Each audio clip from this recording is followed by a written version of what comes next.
Hello friends, welcome to my channel. I am here with MCQs of economics important for UGC NET, UPSC and CUET economics entrance test.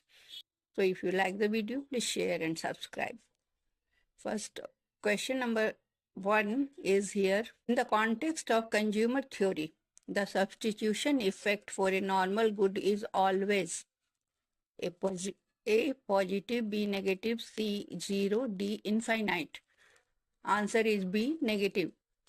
The substitution effect is always negative or opposite to price change direction. So if it is opposite to price change, it is called negative because consumers substitute away from the goods whose relative price has increased, holding utility constant as given by Slutsky and Hicks decomposition.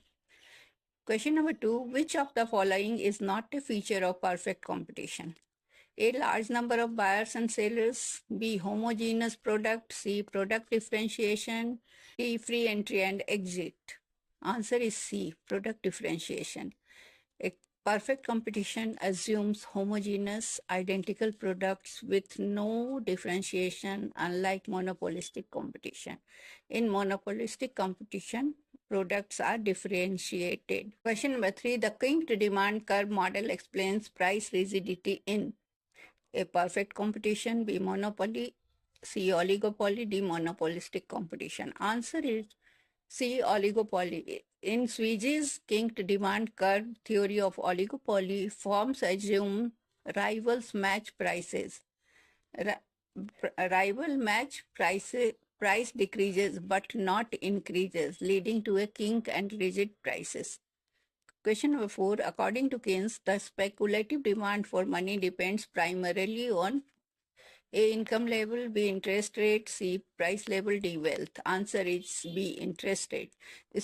Speculative demand is inversely related to interest rate. People hold more money when interest rates are low, expecting bond prices to fall. Question number 5. In ISLM model, an increase in government spending will shift the ALM curve rightward, B IS curve rightward, C LM curve leftward, D IS curve leftward, B IS curve rightward. Fiscal expansion, that is increase in government spending, increases aggregate demand, shifting IS right. LM remains unchanged unless money supply changes. Question number 6. The permanent income hypothesis was developed by A. J.M. Keynes, B. Milton Friedman, C. J.R. Hicks, D. A.C. Pigou.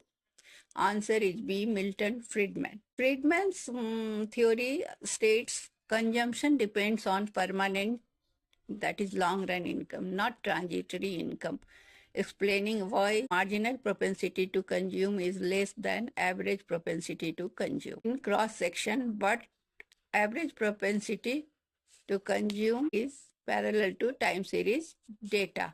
Question number 7. The Laffer curve illustrates relationship between A. Tax rate and tax revenue, B. Inflation and unemployment, C. Money supply and interest rate, D. Public debt and GDP. Answer is A. Tax rate and tax revenue.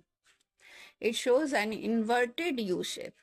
Revenue rises with tax rate initially but falls at very high rates due to disincentives. Question number 8. According to Heckscher-Ohlin theorem, a country will export the commodity that A. uses its abundant factor intensively, B. uses its scarce factor intensively, C. has higher transport cost, D. has lower elasticity of demand. Answer is A. uses its abundant factor intensively. Heckscher-Ohlin model predicts trade based on factor endowments. Export goods intensive in abundant factor.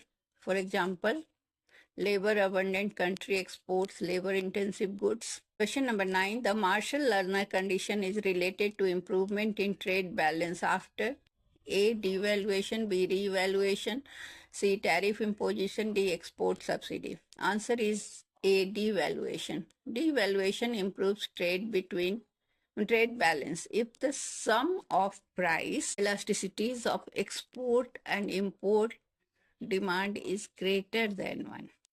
In India, the major source of revenue for Panchayati Raj institution is A. Income tax, B. Property tax and local cesses, C. GST, D. Corporate tax. Answer is B. Property tax and local cesses. Panchayats rely mainly on local taxes like property, profession, etc., user charges and grants. Major central taxes like income tax, GST go to union or state. Question number 11. The Phillips curve shows a trade-off between A. Inflation and unemployment, B. Growth and inequality, C. Fiscal deficit and interest rate, and D. Money supply and output. Answer is inflation and unemployment. That's all. Thank you.